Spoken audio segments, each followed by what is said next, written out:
about production today. Give you guys a few tips on what we do and how we make our records sound as they sound. So today we're actually working on a remix of a track called Take Me Away or Take Your Breath Away by SuReaL, which was a big house hit for New State Records in, I think it was about the mid-90s. We're doing a hardcore mix for a forthcoming Hardcore Heaven compilation that will be coming out at the end of August, which everyone's looking forward to.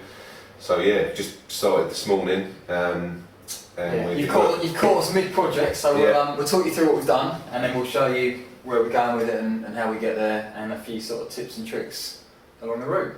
Okay, so the first thing we do is we always try and get a nice punchy drum sound. So we've got a kick drum here. So most of our drums we do in audio.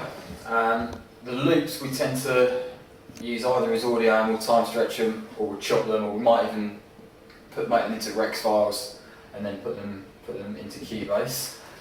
So the first one, so that's our kick drum. You can see the audio. You can see the audio there. It's quite a squashed kick, so it's quite compressed. Gives a nice warm sound. On hardcore, we generally don't have too much bassy bottom end on the kick. It tends to be a little bit punchier.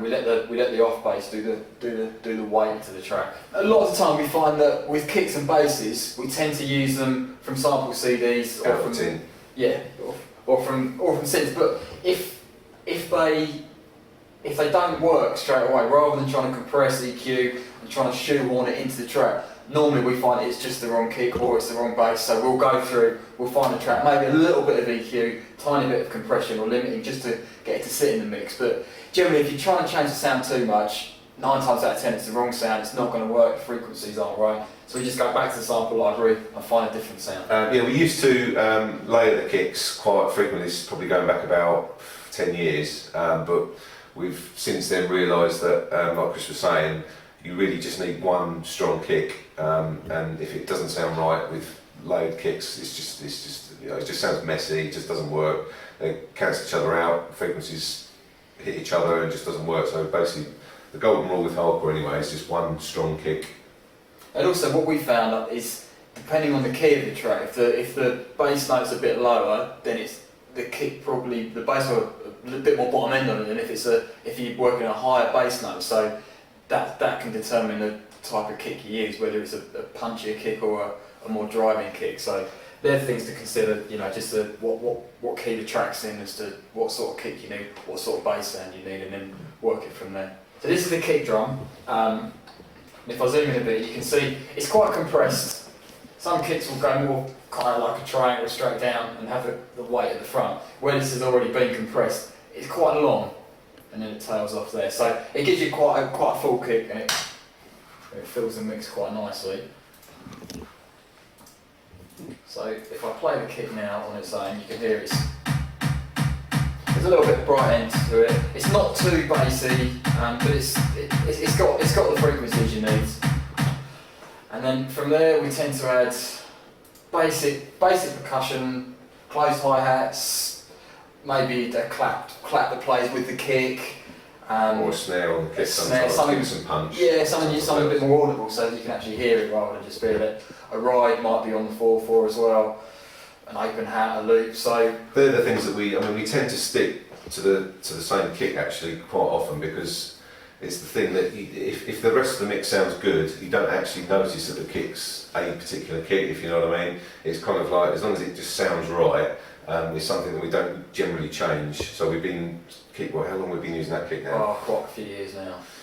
We've used other kicks in some tracks, but especially on the vocal stuff, it tends to complement the vocals and the bass sounds. It just makes the mix sound quite nice and rounded. So. But it's the other percussion that we always change. So every single track we'll use a new closed hat, new open hat, new ride. And there's so many different ones to choose from. I'm sure you readers will know what you can get it from. There's so many sample CDs available. That's what we do. Yeah, different loops, different shakers, all sorts of things, just to make the drum sound different. So if I play some of the drums, so we've just got a very basic closed hat, nice and bright, doesn't need any EQ to it. Maybe take a bit of bottom end off it if it's a bit muddy. On top of the kick, sometimes we add a clap or some sort of tail that gives it the kick a bit of length. Because the kick on its own, once you add the clap, and what we'll do is we'll sidechain the start of the clap. So if I zoom in on here, you can see that the start of the clap's been slightly sidechained, so the tail is the bit that you hear rather than the start. You still hear a little bit of definition for the kick, but most of the volume's on the tail. So that just gives it a little bit of length, which is what most people want. The other thing we tend to add is a ride, which just gives the mix a little bit of sparkle, just a bit of top end. There's not much else doing it.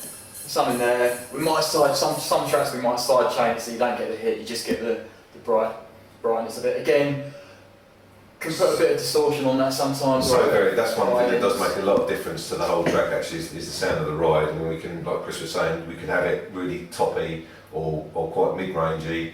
If you have it mid-rangey, it gives it a bit of punch, a bit of harshness. So if we're doing a kind of like, if we want to do a gabberish type breakdown or something in the middle of the track, we'd use a ride with a lot of mid-range punch. So you get the definition of the rhythm, so it's really clear. On this one, it's quite very sort of tinkly. Yeah, so it's just sort of, that's what it needed, wasn't it? Because the loop's kind of doing the mid, so this was just to get the top end on. And when you go in and look at the ride, you can actually see that it's a full sample, it's quite long. You can envelope it off if you want to, or you can sidechain the start, but on something like this, it's quite nice to hear it. It fills up the top end of the mix and gives you that sort of dynamics. So then the other thing is sort of loops and hi-hats. I mean, we generally change the loop on every single track. On this track, just something there, nice mid-rangey, chunky, gives it a bit of a skip if you open up all the percussion together.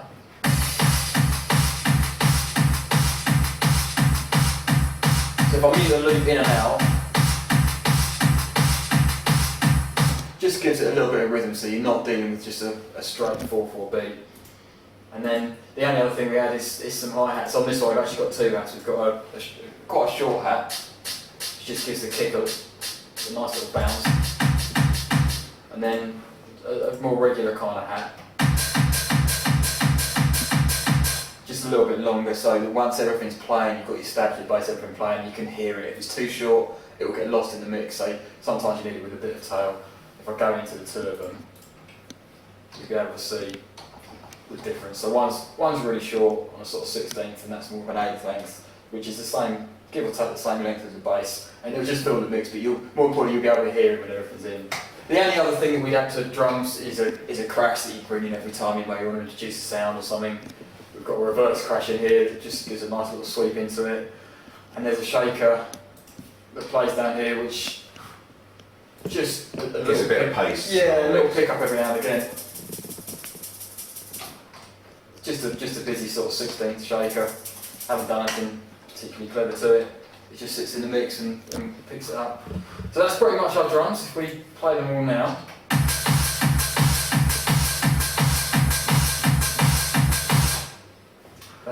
That's how the drums sound when they're fully in. And then, as you can see on the arrangement, we add drums and we drop things in and out to sort of introduce the sound, to pick things up, and it just sort of builds and progresses over the 32 bar section before the breakdown's going to come in around about here. I mean, with hardcore, when we're doing a vocal track, we generally tend to, the bass will just be on an 8th off kind of rhythm, so it's just bouncing with the kick.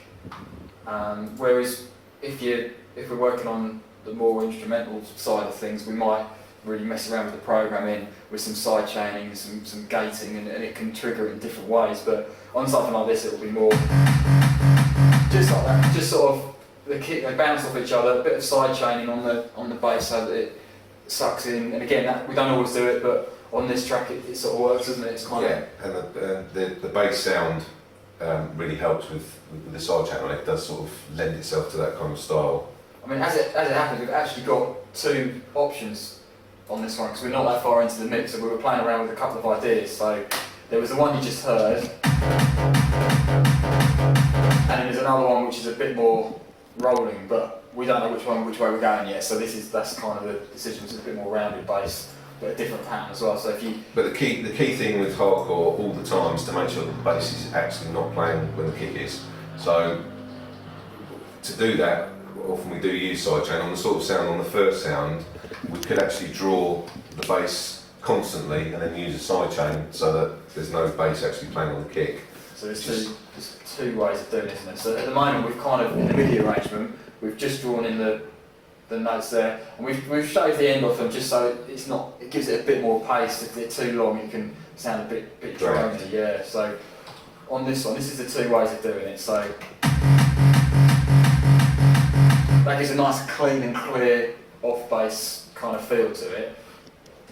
The other option is you can drag these back and put them on the beat, so they're in, that's now in the same place as the kick, and you can make the same length as it was.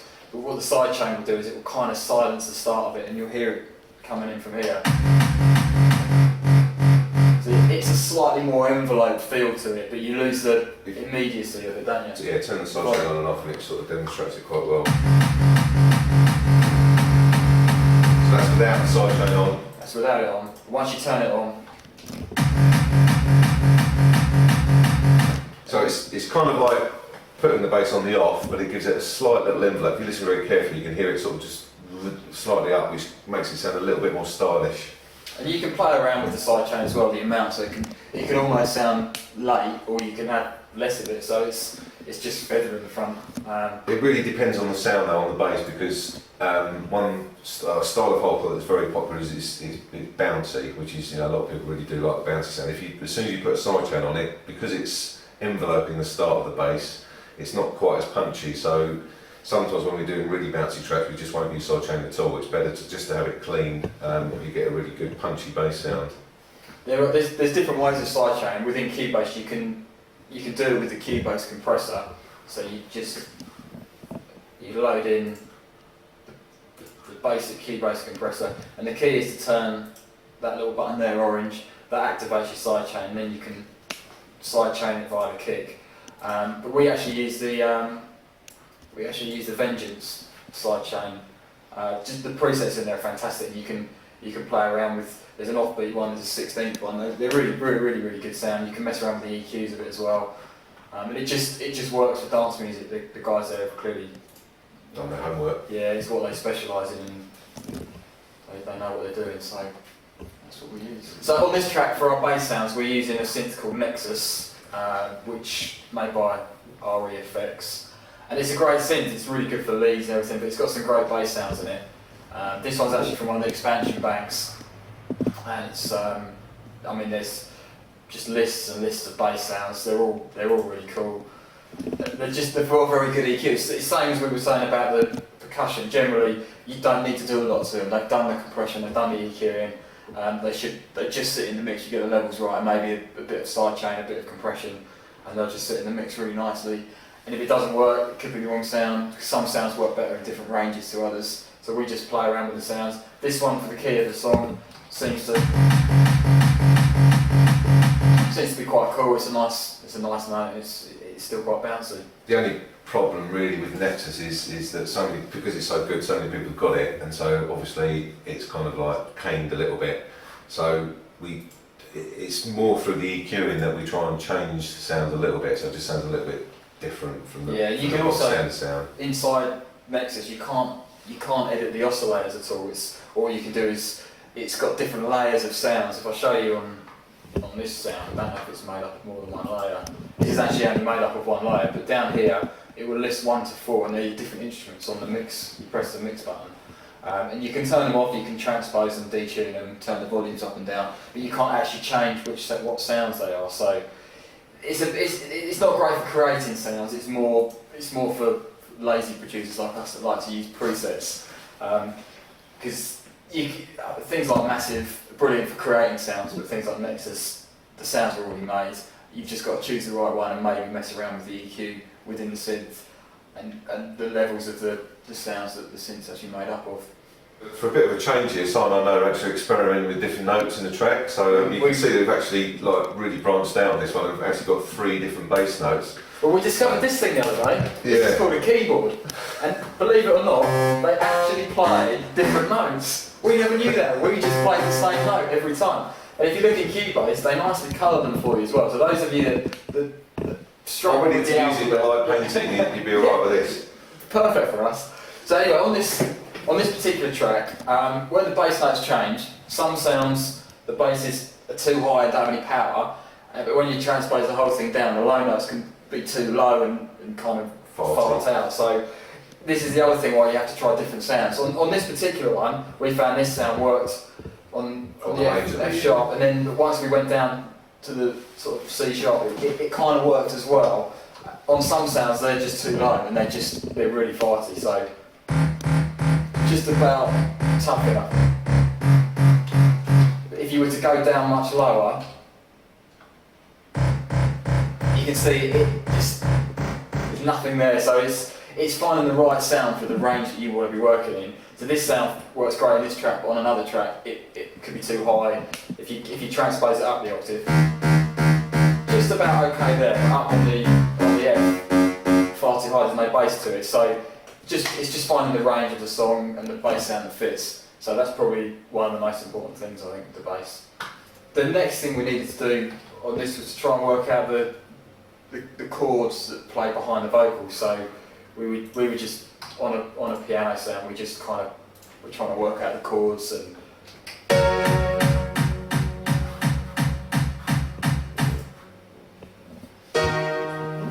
So that's the actual chords. That's the chords of the song that fit the vocals. Once we knew that, we could work out the bass, and then we were able to work out the riffs, the chord stabs that played over the breakdown. So we were trying to kind of keep the feel for the track that we're remixing, but because it's 15 years old, we wanted to bring it up to date. So we're using, because it was a trancey house track, we were trying to use some plucky sounds to give it that feel, ones that maybe open up a bit more to give it the energy when it really kicks in. And that's actually at the stage that we're at now. We haven't decided on main sound yet, but we've kind of got ones that do work. It's whether we keep them or not, we'll probably keep looking for a bit. But for the sounds we've got, we found sort of 2 plucks that work quite well, and then we added another pluck just on playing the bass notes to give it a bit of depth. Because it was lacking just a. So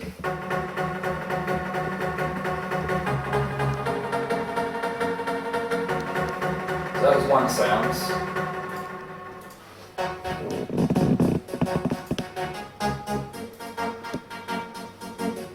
And that's quite modern, that's giving it like a bit of a modern tinge. You can, if you play around with the cut-off, the filter cut-off in Nexus, you can get it sounding a little bit pluckier if you want to introduce it into the track rather than come in full. So that's the 2 sounds we found when we played them together. Added the second one just adds a little bit of sparkle. So we found that when we were playing around with the plucks, there wasn't quite enough depth on it, but if we put an octave in within the MIDI parts of the Nexus sounds, they were too low, similar to the bass sounds. So we added a massive synth and just added a sound. It's not playing the chord, it's just playing the root note. And if you look at the synth, it's a very basic, just one oscillator with a little bit of cut off, so you don't hear the buzz on it. It's just giving you the depth. And after here we're going to have some kind of stab that comes in. Just to lift it. It's going to be a little bit more, a bit more German sound that will open up, and then when the cut's open. The important thing with hardcore is because it's so fast that when you kick off, there needs to be a top layer on any stab sound that really cuts above the mix, because you've got so much, because the bass is every eighth, every offbeat, and you've got the kick, so you really need stuff on the top end just to punch through. If we just kicked off with those 3 sounds as it was there, it'd probably sound a little bit dull, and you wouldn't, in a club, just all get messed in with the kick and the bass. So you need to introduce another sound further up the spectrum just to cut above everything else. What we've done is we've introduced it here, and we've got the cut-off. We're going to have the cut-off controlled here with the automation.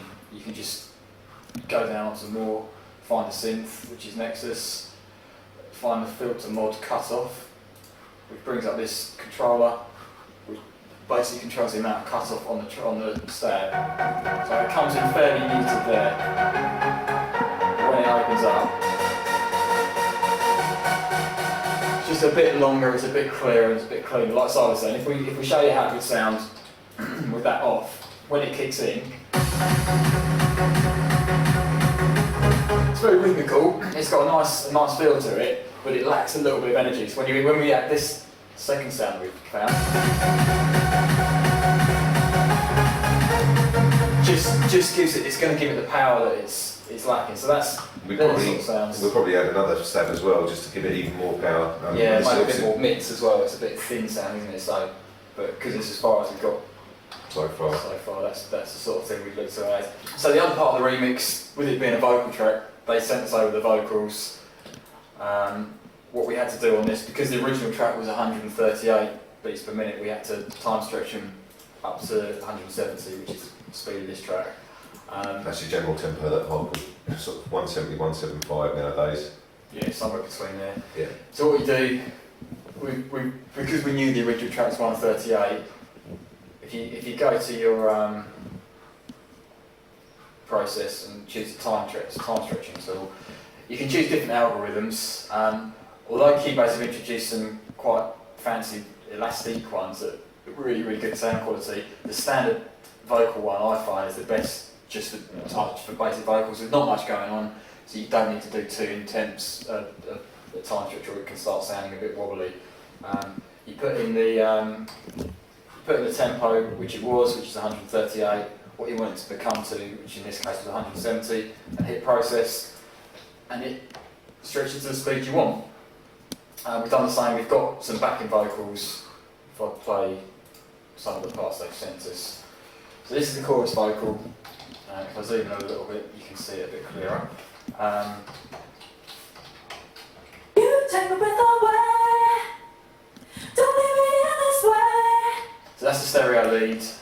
What they've also sent us is it's like a low harmony. You take my breath away. It's not a harmony, it's just an octave actually of the same vocal. Gives it a bit of depth. And then there's a block of harmonies that you can add as well. You take my breath away. Don't leave me in this way.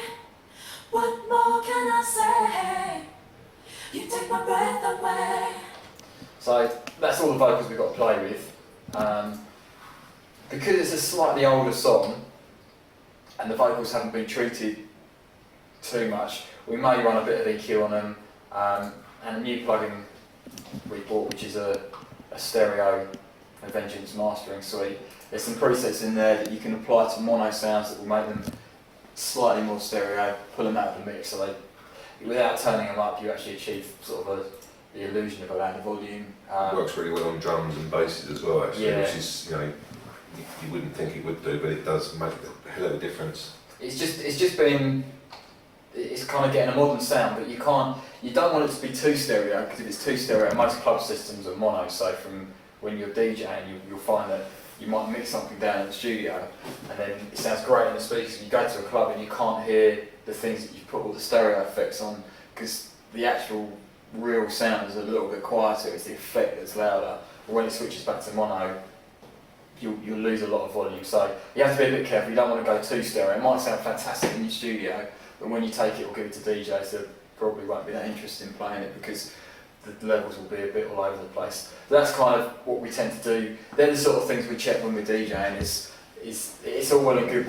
We've got the speakers in here, because we don't have the biggest room. We tend to use near field speakers, which by definition they're right in front of your ears, so you can hear everything. They don't have a lot of bass, because if you have too much bass in a small room, it overpowers everything else, and you end up turning the bass down when you really want the bass in there. So we tend to check the bass in headphones and in other sets of speakers and in your car. But the best place for us, luckily where we do DJ, we check it on a sound system in a club, and that's where we also check the stereo effects, so you can tell if the vocals if you put too much stereo on, they won't be loud enough on the mono thing. So it's just check it. I think the most important thing is probably checking and cross-referencing on as many different speakers as you can, even things like iPods and phones and tiny little headphones, because if it sounds good in those, then the chances are everything's about right.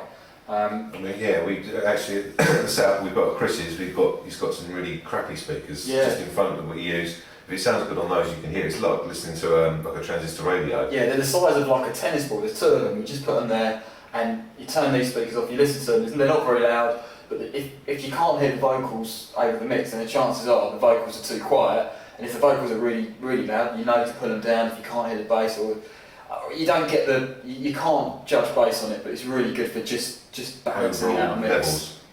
Levels. And actually we do, to be honest, we actually work, probably I'd say we work 90% of the time we work really quietly, so if you just play that, we'd probably have... We'd probably only have the volume, if I unmute everything on here, we'd probably only have the volume at a talking level, because you get a truer reflection in your ears if you're talking to someone. If they're shouting at you, you find you're flinching away, so And also, we've noticed stuff over the years, obviously we're getting older, but when you're working on the track, your hearing really does deteriorate during the day. So we always find that when we're trying to do mix downs after, if we do a track in a day and we mix down on the same day, it's never right. No, we'll come back in the morning, don't we? And because your high end hearing goes sort of later in the day, so you always turn all the tops up and stuff. So. Yeah, so we generally we'll work on a track and then we'll mix it the next morning, won't we? Yeah, but keeping the level down actually does help with that, because it doesn't knock your ears up so much. Yeah, it's no different when you go into a club and you come out and your ears are kind of ringing. If you've got a full 10 hours in the studio of that, then it takes its toll. It's quite an important, I mean, it's a very important part of it, because that's probably the most important question, or the most common question we get asked is, how do you get your sound to sound like that? I mean, as Chris has just been talking about, it's not, there's no real magic about it. All the sounds are fairly sort of standard, and it's just about, it's just common sense and just getting things to sound right in your ears. If you've got things blaring out all day, you're never going to be able to get the levels right. So that's how we work. Some people that I work with, they tend to really crank the volume up so they can. I mean, they'll say to me, "Oh yeah, so I can vibe the track," but we tend to find that if you can't vibe the track off a low level volume, then maybe the track's crap. Maybe the track's not very good. You should either like a track or not. If you're falsifying it or just because it's loud and driving, it's good, then maybe it's not good. And that's kind of our philosophy, that if it's not good quiet, then it's not. Yeah, general rule is if it sounds good quiet, it's going to sound absolutely amazing loud. So that's our thing. Yeah. The final thing that we add to the track is some sound effects. Tend to get them either from synths or from sample libraries. Just white noise, explosions, little bleepy things, just things that fill out the mix, make it a bit interesting. But we generally do that at the end. We did sometimes, like we did today, we'll find a few before we start the arrangement, so we can add a couple of basic ones. They're things just like a basic kind of down sweep and white noise. With a little bit of side shade on that, so when you might use that one when it's kicking in with some bass, so it just sucks away. And then we might reverse them so that they sweep in. Something just the odd an 808 just to give a bit of depth to an explosion. Things like that, really. I mean, they're kind of the finishing touches. You generally we don't add those until the end. We might put a few at the start and then we'll copy them over and use them as and where we feel we need it once we've got the arrangement of the track, the flow of the track and the mix down. Okay, well, hopefully it's been a bit of help today. We've shown you what we're going to do to this SuReaL track. We're going to finish the arrangement, probably mix it down like we said tomorrow morning. And yeah, we're pleased with how it sounded so far. Hopefully you've got some building blocks are there. So obviously there's a lot of work to be done yet. And like we said, some of the stab sounds we probably, we will change. We always do. If it's not quite working right. Yeah. So we've still got, this is, how long have we been working on this now? It's probably 3 or 4 hours. Yeah. So, we've got another 8 hours work maybe into its mix down stage. Shape, and then we'll mix it down. We'll check it in the clubs and probably come back and tweak the mix a little bit, and then we should be done and happy with it. Sometimes we edit the arrangement as well afterwards if it's not flowing quite right on the dance floor. Hope you've found it useful, and you'll find a lot of our sounds and samples on a new sample CD. It's on an sample CD on Monster Sounds. It's just come out, so check that out. You can get it through the Quash website. Yeah, get it on our main website where we release all our music. Is www.quashrecords.com. And that sample CD is available via a link on that site. Hope you enjoyed watching us. Respect. Catch you later. Make sure you check this out on the Hardcore Heaven compilation coming out soon. See you later.